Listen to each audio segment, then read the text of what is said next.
Kelly from Broken Carnivore. Glad y'all stopped by today. If you're noticing, things looks a little different out here today on the video. Normally I am filming either in my office or I'm filming in my kitchen, but today this video is going to be a little bit different. And if you notice behind me, I have a outbuilding here with a tree growing beside it. And for the last day, I have been clearing these mulberry trees away from these buildings. I started yesterday with the barn. They were overgrown. The reason why I'm doing this is because this is stuff that I have let go from the last few years dealing with chronic inflammation.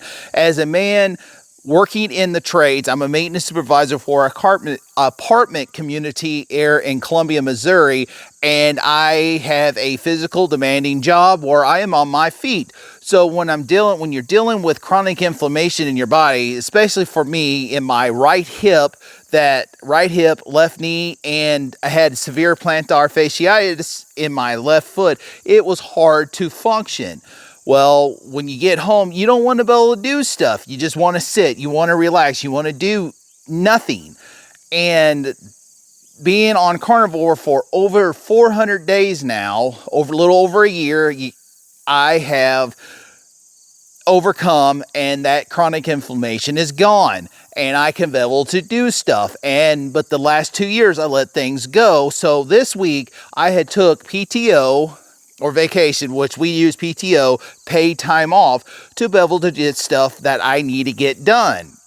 And one of the things is brush hog the property. I have an area that I need to get cleaned up that is overgrown with cedars and other trees that I want to clear before it gets overgrown. And just like here, this tree behind me, it's going to be removed. And that leads me to today's topic for this video.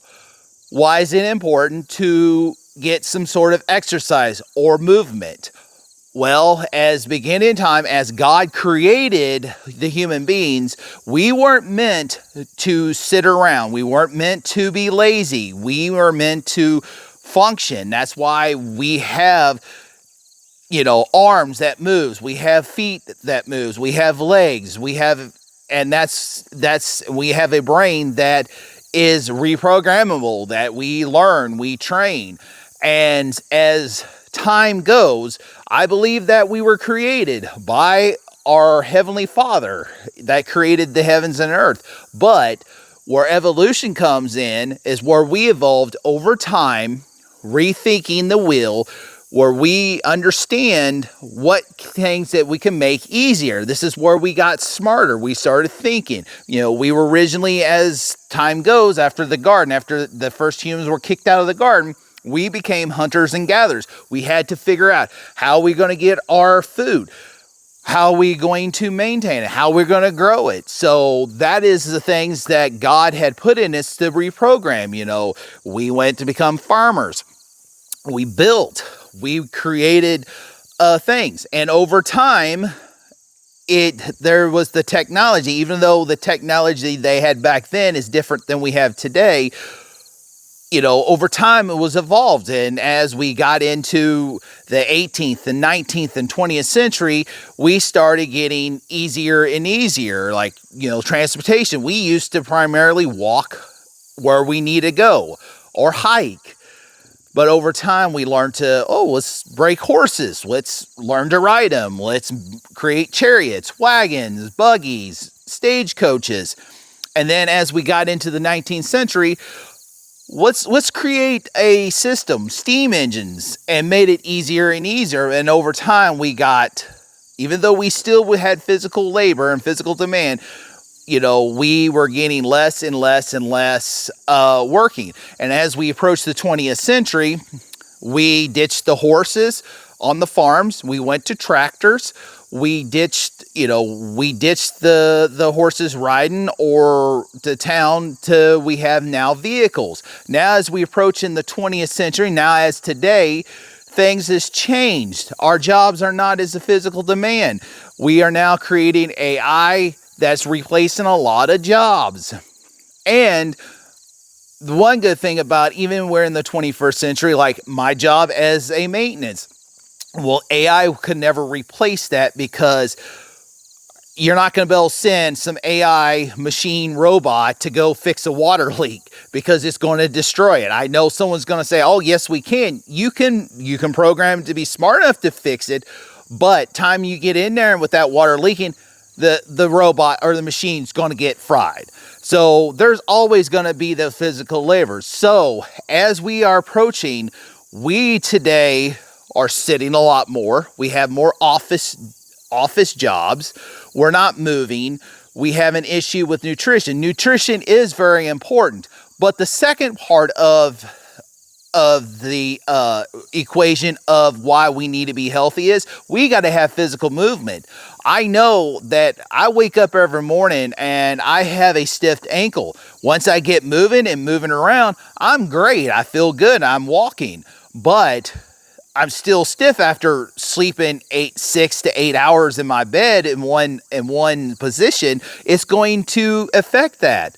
So yeah, you're going to get stiff, but if people just sit, you're going to get stiff, and your fascia is going to get stiffened, and it's going to be shortened, and then we're going to have issues. So yes, nutrition is very important, but exercise and movement is also very important. So that's why today's video topic is by how can you get the exercise? How can you stay moving? Well, no matter what, wherever you're at, it's always important to move, no matter what. Is to clean your house, to go for a walk, go to the gym, lift weights, or like me, I'm out here on the property and I am clearing brush.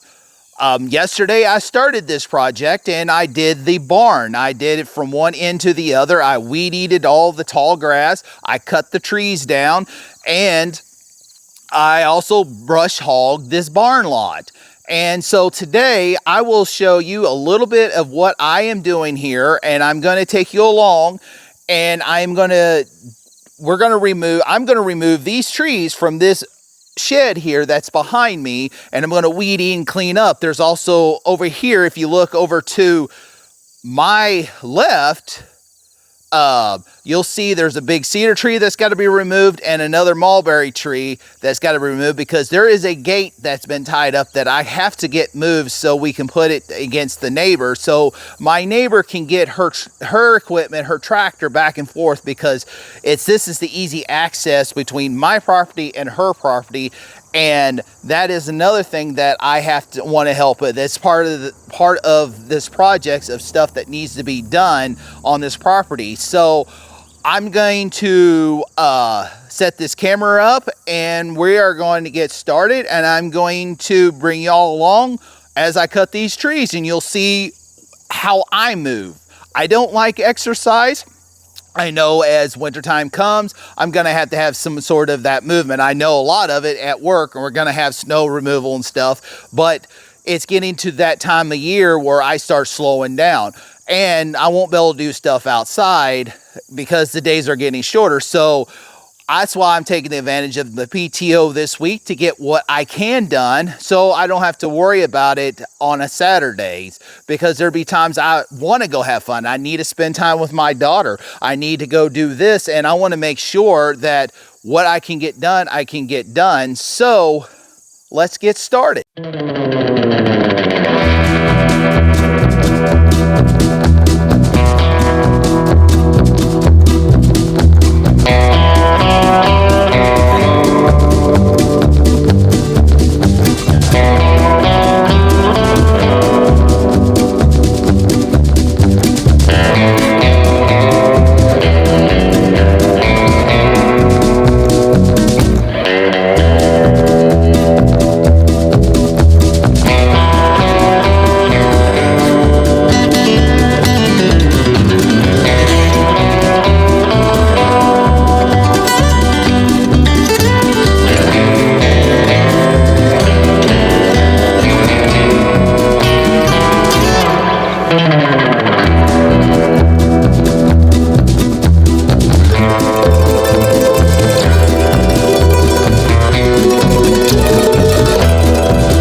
right, I'm going to wrap this video up.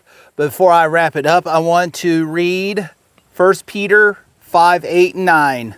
Be sober-minded, be watchful. Your adversary, the devil, prowls around like a roaring lion, seeking someone to devour. Resist him.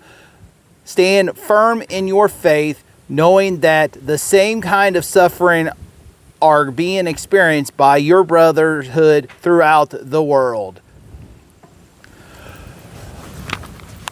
If you like this content and you want to see more of it, please do me a favor, hit that like button, comment down below, even to say hi. What is your activity that you do to stay motivated and stay moving since you're on the carnivore diet? Mine, you just saw it. I just did some work out here, removing some trees, did some weed eating around. I'm fixing to go mow the yards. And then I'm going to get ready to kind of relax and break my fast for the day and enjoy the afternoon. And like always, let's be kind, be positive, have a good attitude, and encourage and support one another. Y'all have a great day. God bless. I got this brush behind me on the tractor I got to go dump. Y'all have a great day.